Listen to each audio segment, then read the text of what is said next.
Breaking news tonight out of Western United as the club announced the loan signing of Swansea City striker Josh Thomas until the end of the season as manager Aussie Villain looks to strengthen his squad ahead of the Champions League. Aussie Villain believes although the 18-year-old may not be a household name yet, once the fans see him in action, things will change. In other news tonight, Rugby League has been rocked by a story of consensual sex.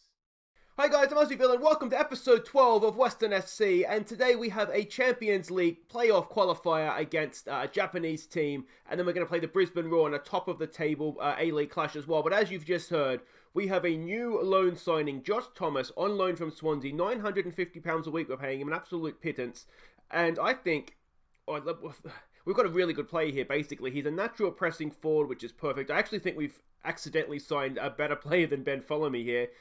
He's got good flair, good work rate. Look at this. But what I really like about him is that he can play in a number of positions, which we need in a limited squad. He's more than capable to go out there and play on the right side, which would mean we could put Armenicus over to his more natural left-hand side as well. And we've got a winger. He could come in and play as a number 10, as an absolute, if we need him to. So I think there we've got a really good, nice loan signing till the end of the season. I tell you what, if we can get him back for next season as well, with those wages, that could really, really help the salary cap as well. So I'm really, really happy with that. But it's not all been good news. We go to the medical centre here. We can see Brandon Wilson is out 5 weeks, a double hernia. That's a really big blow because we don't have the most depth in the world in central midfield. And so now that we have hopefully we'll qualify for the Champions League group stage today, and we will see that we have sort of games, 3 games a week with midweek games. That could really, really hurt us, I think, long term, but we'll do our best to get around it. But guys, let's not waste any time here. Let's go and see what's happened since last episode so we can get to this qualifying game in the Champions League, starting with our game against Sydney FC. A game lacking in quality was decided by an own goal. So there we go, short and sweet. It was a bit of a frustrating game. We did miss a lot of chances. The shots on target, they don't really tell the story of the game. You can see we had a lot more of the ball. I don't remember them having too many highlights. Any shots they did have, a lot of them tended to just be sort of balls over the top. But you can see, we've defended pretty well. It was just overall a little bit of a disappointing game. Next up, we went to Singapore to play Warriors FC in the first qualifying round of the Asian Champions League. Obviously, we won. Let's see how we did, though. We got our Asian adventure off to the perfect start, thanks to a Francois wonder goal. We doubled our lead in the 14th minute, Cameron Burgess heading in a Diamante set piece, before Marco Tilio headed his first Western goal moments later. Francois played in Follow Me just after half-time for our 4th,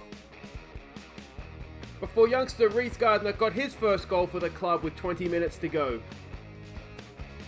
And Diamante rounded off the scoring with a late penalty. So there you go, we were just too good. I suspected this might be the case. Just too good for a Singapore team. I tell you what, that Francois goal's a little bit special, wasn't it? Marco Tillo got his first for the club, as did Reece Gardner as well. Just a quick update on how these two are coming along.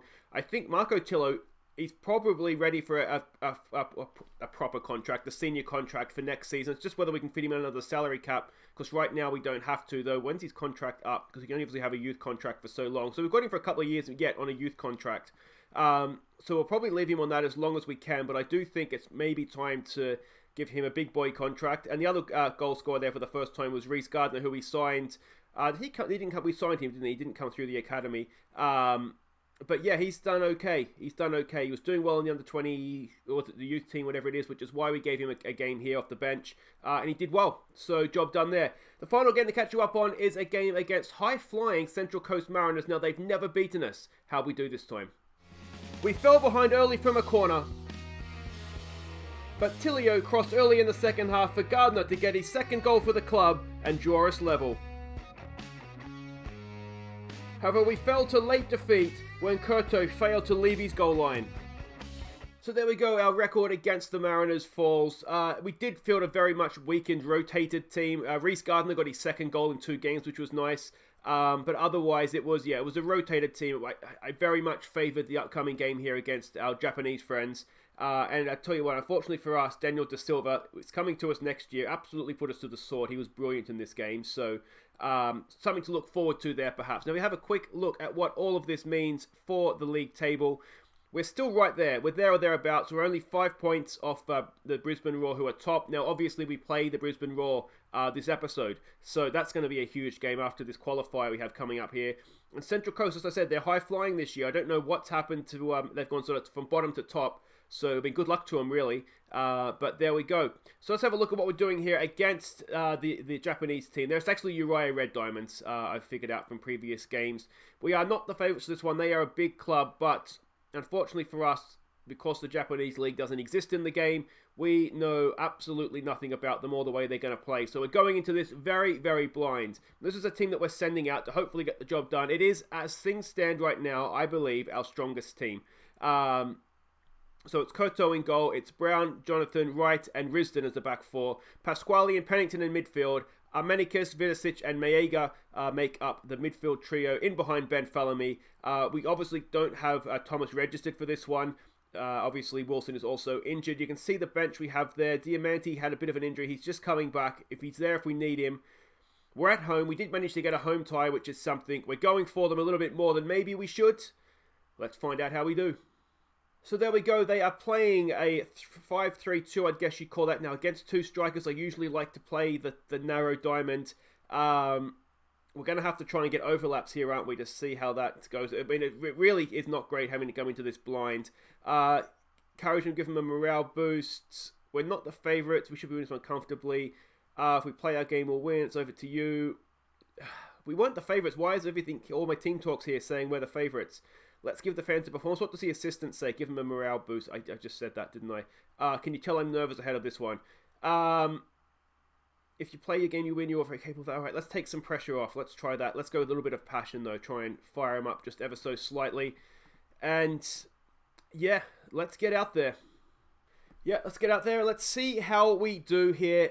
This is absolutely huge. To get into the Champions League group stage, it's to be a massive source of income for us as well. We have been losing money consistently since the game started here. So it's not the easiest opponent, obviously, in a Japanese team, but to get into the group stage, there is no real easy opponents. Unfortunately for us, we're not a seeded country, which means we're going to play either a Chinese, a Japanese, or a South Korean team. And Jonathan's won the ball back nicely there. Can we use this? We're not playing. We're sort of playing at our lower tempo just to try and keep possession where we can. We tend to. I think we do a little bit better playing like that. Maega's done well to keep possession. There's just not much happening yet. Now, are we going to spring a trap in a second here? There's a good ball for Armenicus. He's 1-2. Can he find Falamy in the box? He goes for Risdon on the overlap. Acres of space. Can he get a cross in? He can. It's Falamy. Is he onside? I think he is onside. And he will score on you. He's been. Follow me. He scores with his head and with both his feet. Go on, son. Good ball in from Risdon, and that is the perfect start. 24 minutes in. Look, it's a decent crowd too. Look at that.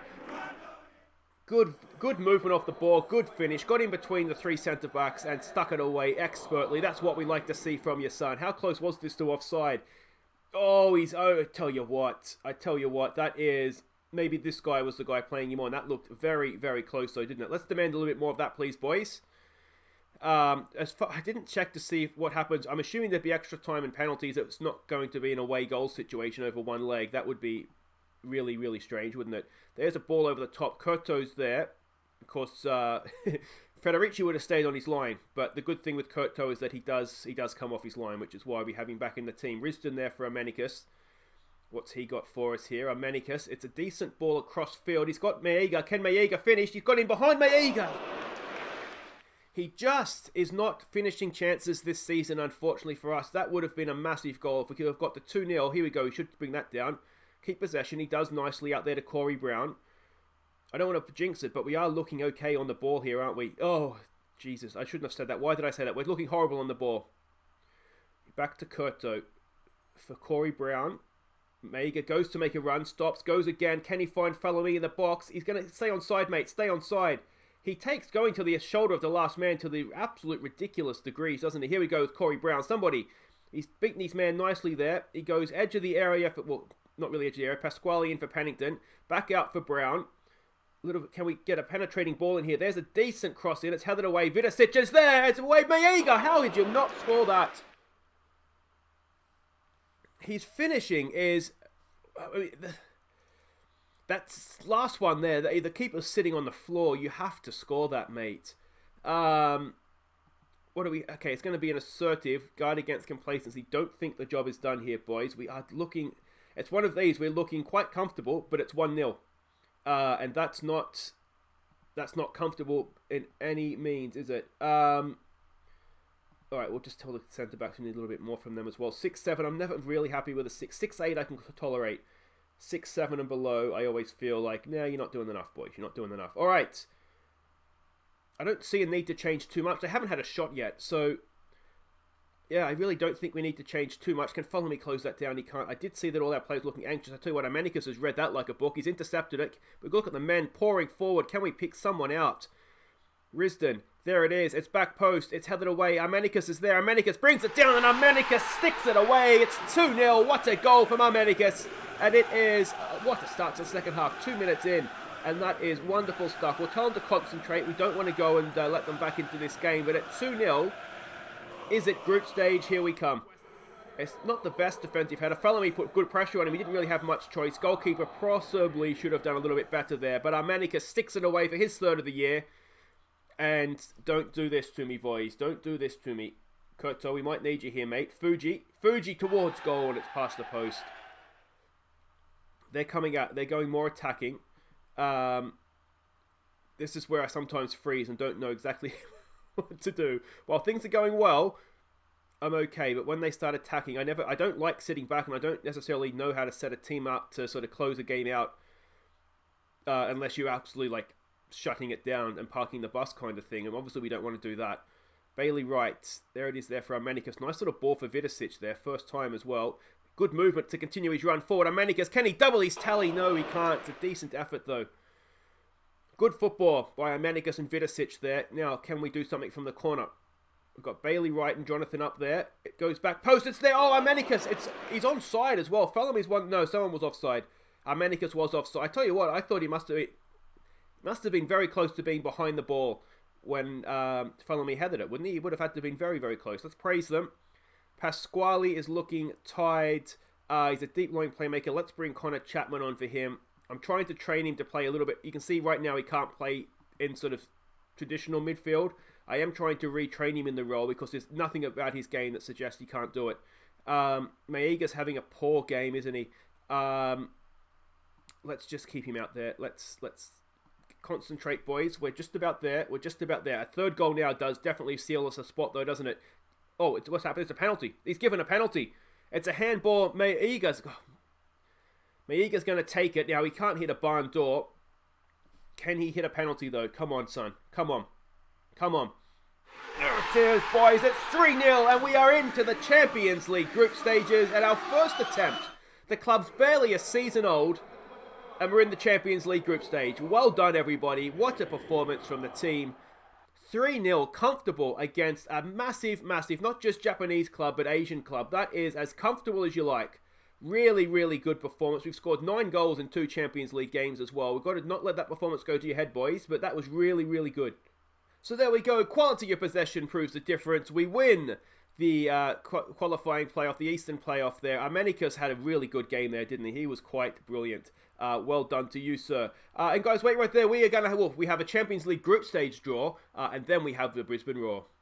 Okay, welcome back, and here we go. It is the Asian Champions League group stage draw. Now, as far as I know, there is no seedings for this. It's sort of East and West, so we won't draw Middle Eastern teams, basically. But otherwise, it's just an open draw. So let's get this thing on the road and see how we go here. Now, usually the top 4 groups are the Middle Eastern groups, and the bottom 4 groups are the East Asian groups. So we won't be in danger of being drawn here until Group E, which is now. Are we going to be first team out? No, we're not. The tension builds.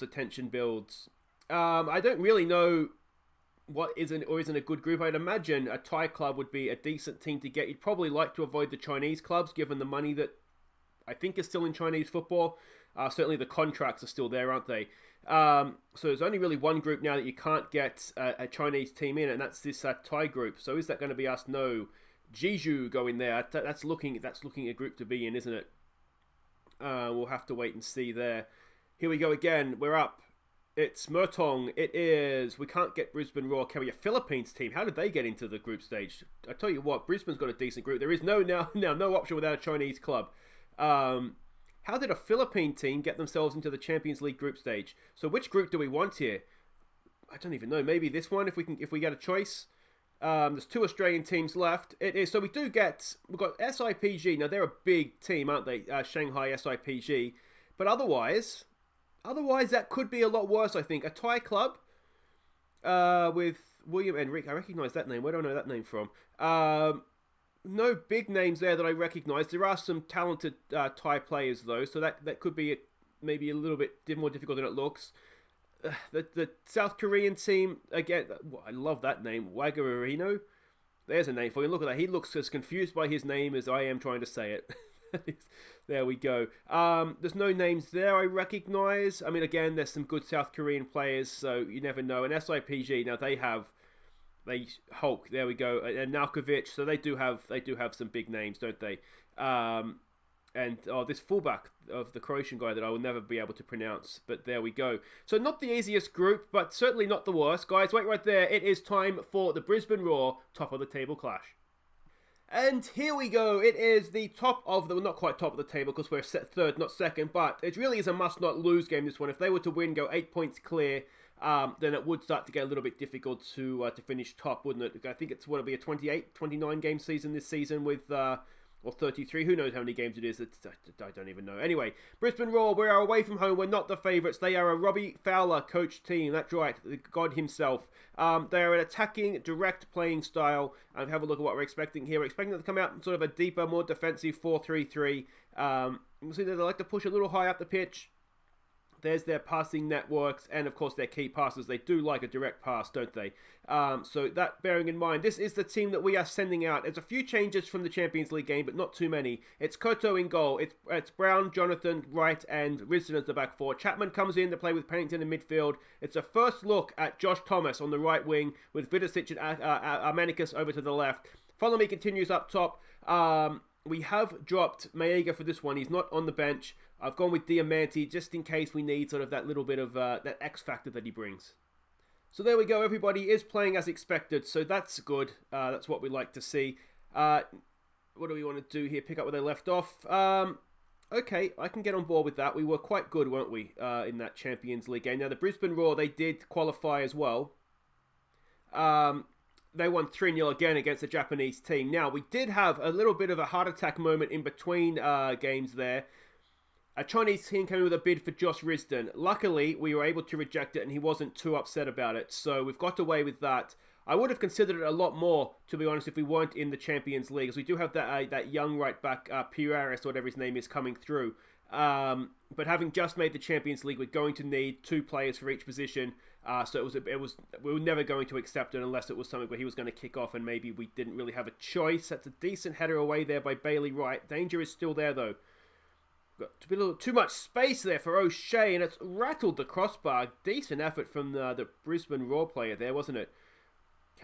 Highlight continues. Can we win this back, please, boys? Bit of pressure. More pressure, please. This is not looking great. There. Oh, it's just past the post. That's okay, though. Anything that doesn't happen in the back of the net is okay by me. Let's give it another get creative. We haven't really got ourselves in this game yet. Here we go from a corner of our own. Risden knocks it. Oh, Connor Chapman. That was a chance he should be taking. Yeah, one thing we have done, of course they were such a high line and they do concede goals from through balls. Oh, there's a good ball and Josh Thomas on debut heads it in and it's 1-0 and Josh Thomas, what a way to introduce yourself to the fans. 35 minutes in and he's given us the lead and it was a good header as well, wasn't it? Really, really good stuff. Pennington with a cracking ball in and Josh Thomas, I'd like to see how close that was to offside. I think this guy here, Malk, might just have been playing him on. We're never going to know, but that was really, really good stuff. Almost out of nothing. We find ourselves 1-0 up. And here we go again. Pennington, look at Connor Chapman there. Time and space. He goes across for Risden. Risden brings it down. Can he get... There he goes for Thomas. It's our first chance to really see him on the ball. There's a cracking... Oh, just not quite far. And it didn't quite have the whip to get into Armanicus at the back post there. Brown, there's a good ball. Headed away again. This is good pressure. Pennington in there for Dario Vidicic for Thomas. Thomas! Oh! Whoa! It does go in! It's his second goal in 10 minutes, and that is unstoppable for the goalkeeper. And Josh Thomas, he looks a signing already, doesn't he? Look at this. How hard does he hit that? The keeper, despite getting a good solid hand to it, could not keep that out. That is stunning. What an effort from Josh Thomas. What a signing he might be. He's already looking good, isn't he? He's come in top of the table clash, away from home to the Brisbane Roar, and we're 2-0 up. Thank you, Josh Thomas. It's been a very close game. It hasn't been that sort of a game, has it? You might be winning. Don't let your performance levels drop. Let's see here. We're not happy with you. Mr. Thomas, you can just take the rest of the afternoon off, please, mate. That was brilliant. I've confused him. It's because he's Welsh, isn't it? I don't know how to speak Welsh to him. I guess if you just eliminate all vowels, right? I think that's the Welsh language, from what I understand on my brief visits to Wales. I was Wales, the land that vowels forgot. I have a funny story. All right, it's nothing in this game. I'll tell you. I went to the Rugby World Cup in Cardiff when it was the Wallabies versus who were they playing? Fiji, and there was no hotel, so we had to stay at like an hour away. It was basically the far end of like any bus routes and train routes into Cardiff. So we stayed there. And we were out too late, as you would expect. We missed all the last buses and trains back. So I got into this cab, and I had to tell this cab driver where I was going, and I could not pronounce the name of the place because... Oh, here we go. Oh, Thomas, I tell you what. He's only got him 1 a penalty now. And is that going to be a red card as well as second booking? Thomas for the hat-trick on the boo, and he's hit it straight at the keeper. Well, we know he can't take penalties now. But there we go. Yeah, so I got into this cab, and this guy's like, "Where are you going?" And I couldn't pronounce it. I was just like, I don't know where I'm going. It was horrible. It was a horrible, horrible feeling. But anyway, I got home in the end. Oh, there we go. Bailey Wright heads it clear. Come on. Oh, don't get back to 2-1. Oh, I tell you what, that O'Shea has a shot on him, doesn't he? What do we want to do here? Let's demand a bit more from them, perhaps. Vidicic is starting to look tired. We do have Diamanti. We know he just has that X factor sometimes, doesn't he? So let's bring him on. Is there anyone else we want to take off? I don't think so. Following's not having the best game, but he's doing enough, isn't he? He's doing enough to stay on the field. And to be honest, as long as he's just drawing people away from Josh Thomas, I'm okay with that. You do wonder, maybe we should have put up... I don't know what Josh Thomas is like at taking penalties. Maybe he is a really good penalty taker. He just had a bad one there. But you do wonder if maybe we should have let a proper... whoever's the proper taker take it. There's a good run, but we've gone with Pennington instead. I tell you what, we've got men forward here. Can Pennington top it off for us? No, he can't. Amanicus is there, and he can't keep control of the ball either. Chapman picks it up. And it looks like the highlight... No, it's not going to continue. Let's give them some praise here. This has been a really, really good performance. Diamanti, can we top it off? Another 3-0. Oh, it's a good header from Falami, but it's straight into the keeper's hands. Come on, boys. Come on. This is absolutely huge. Are we just kicking into top gear here at the right time of the season? That's 2-0 away from home to the team that was running away with the league, essentially. And that is... I'm really, really happy with that. Don't get complacent, boys. But this is looking good. So there we go, quality of possession provides the victory again. Robbie Fowler disappointed at a humbling defeat. Classy Thomas on debut, how was that? 9 dribbles as well. That was as good a debut performance as I think I've seen in a long, long time. Very, very happy with that. And this is, this Shanghai Shenhua boss. He's the one that's looking at Risdon. He's not going anywhere, but I'm a little bit concerned that it may actually go out of our hands here. But I'm not selling him before the Champions League. Afterwards, we can have a conversation and a couple of £1 million, but that's not before then. Anyway, if we look at the league table, that's really, really closed it up at the top, hasn't it? Only 2 points between ourselves and the top, and there is still Central Coast Mariners pigeonholed in there as well. Guys, that's it for today. If you have enjoyed that, please do hit thumbs up. And that was a lot better than I thought that episode was going to go. I was a little bit worried about that one. But anyway, guys, we'll be back next time. I think what we'll do is to come straight back, because we start our Champions League campaign at home against what I think will be the class of the group. I think what we'll do is we'll skip over the Perth Glory game, and we'll have a Champions League doubleheader. That's all for tomorrow, guys. Until then, open Aussie Villain. Thank you so much for watching. Take care.